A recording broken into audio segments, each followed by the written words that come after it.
Помішувати їх зі святами Великодня, з самим головним святом нашої християнської віри.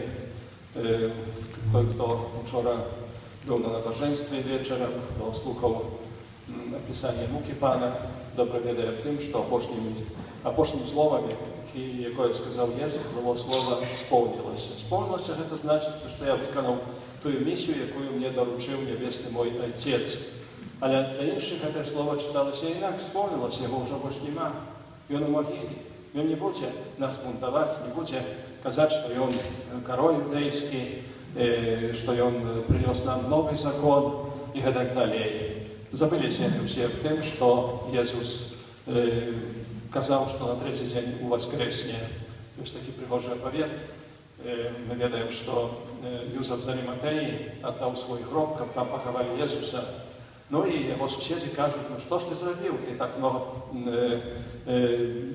працював, коли ти гроб бив, це коштувало тебе вельми много і так далі. А Юзеф з Аріматеї каже, ненадовго, тільки на 3 дні, тільки на вікенд. І він вірив в те, що Ісус воскресне.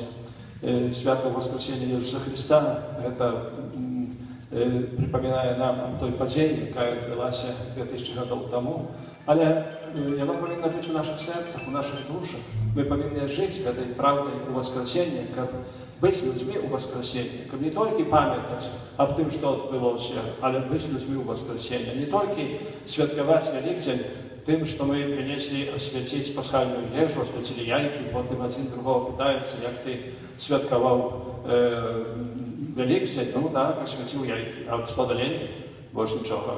Сьогодні много людей у костелах, каплицях, але на гэтым святкаванне не павінна завершыцца. Сёння яшчэ будзе святая Іша, заўтра святы Римшы, гэтак далей. Нам трэба заўсёды быць у лучнасці з Езусам, з тым, які прыходзіць, з тым, які хоча нас падняць з магілы нашых грахоў.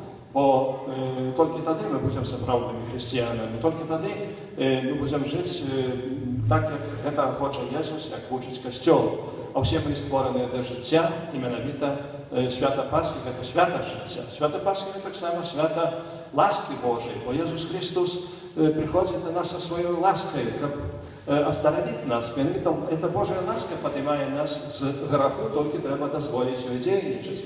И это так само свято життя. Бо правда об воскресении Иисуса нагадывает нам о том, что совершением нашего життя на этой земле оно не завершится, оно будет продолжаться. И у нас будет свой 3-й день, когда Он будет на небе.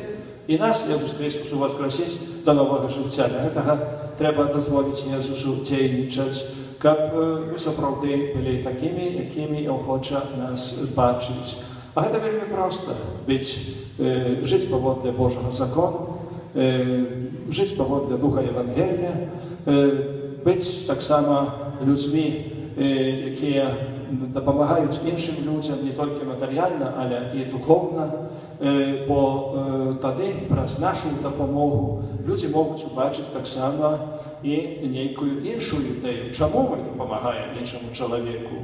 Я пам'ятаю, коли працював у Москві, у один госпіс, один брат францишканський ходив туди, допомагав, у суботи ходив, мив гэтих хворих і так далі. А супрацовники питалися, чому ти приходиш? Ми це працюємо, ми отримуємо зарплату, а ти чого приходиш? Вони не розуміли, що у кожному чоловіку ми хочемо бачити Єсуса. Допомагаючи іншому чоловіку, ми тим самим допомагаємо Єсусу. Разом з Єсусом несемо криж нашого життя. Ми знаходимося в костьолі Воскресення Святого Крижа. Вчора ми розважали над муками Ісуса Христа. Ми дарували криж, і сьогодні криж знаходиться, можна прийти, молитися перед крижом. Люди не хочуть нести крижа, люди бояться крижа. Jest taki prygorze powietrzny, człowiek niósł krzyż, jemu ciężko było lekczyej, bo tak pilował troszkę, bo jeszcze pilował, no i tak, jak się niósł ten krzyż. Ale potem przychodzi prorok. Tu zaвершается это życie, tam rozpoczynaється wieczność. Jak przejść na twój bok? No, trzeba mieć некий most, mosta nie ma. Inni ложили свой крыж, по этому крыжу переходили. И он положил, а крыж был за короткий.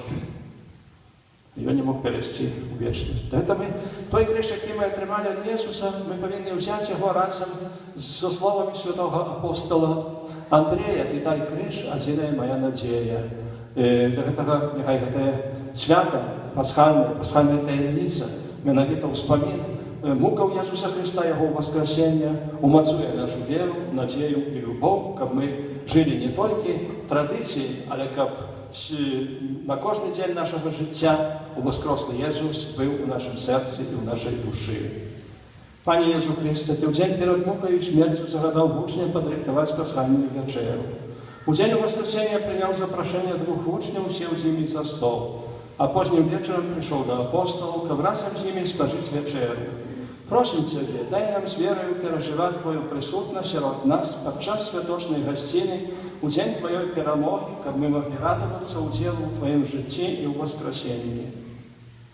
Хлеб жывы, які зышоў з неба, Ты ў святой камуніі даеш жыццё свету. Благослови гэты хлеб і ўсё святочнае пячыва на ўспамін хлеба, якім Ты накарміў народ, што слухаў Цябе на пустыні, і які пасля свайго воскресення Ты падрыхтаваў каля возера для сваіх вучняў. Баранак Божий, які перамог зло і адмыў свет з грахоў, благослови гэтыя кілбасы, віну і ўсе стравы, якія мы будзем спажываць на ўспамін пасхальнага баранка і святочных страв, якія Ты разам з апосталамі спажыў на апошняй вячэры. Благослови таксама гэтую соль, каб ахоўвала нас ад сапсаванасці. Христе, жыццё і воскресення нашых, благослови гэтыя пасхальныя яйкі, знак новага жыцця, каб мы, дзелячыся імі ў кругу сям'і, блізкіх і гасцей, маглі таксама дзяліцца адзін з адным радасцю Твайго прабывання з намі. Няхай дай нам усім дайсці да Твоей вечнай гасціні туды, дзе Ты жывеш і валадарыш на векі вечныя.